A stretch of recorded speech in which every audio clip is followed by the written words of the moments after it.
King Nasar kembali kecantol janda, kali ini nekat lamar mantan kekasih konglomerat. Pedangdut Nasar Sungkar atau King Nasar tampaknya mulai mendekati janda cantik Desi Ratnasari.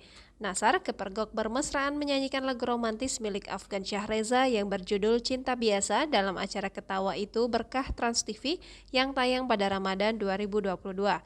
Tayangan ini kembali diunggah akun Ketawa Itu Berkah pada 24 Mei 2022. Terekam di sana juga ada Desi Ratnasari.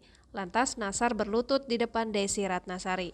Bak tengah melamar kekasihnya, Nasar pun menunduk dengan rendah hati dan mengutarakan isi hatinya. Kesannya seperti dirinya tengah melamar seorang perempuan. Desi yang mendapatkan perlakuan manis itu sontak membalasnya dengan sebuah lagu. Reaksi Desi Ratnasari jadi heboh di hadapan publik.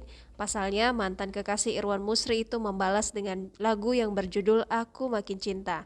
Ia membalas dengan menyanyikan lagu Aku Makin Cinta yang dipopulerkan Vina Panduwinata. Tak disangka, anak Desi Ratnasari rupanya telah berkomentar terkait kondisi sang ibu. Anak Desi Ratnasari terlihat pasrah, yang penting melihat ibunya bahagia. Anak Desi, Nasiwa Natania Hamzah, mengaku jika tak masalah, Nasar menjalin hubungan dengan ibunya. Jangan lupa subscribe, share, komen, dan like ya!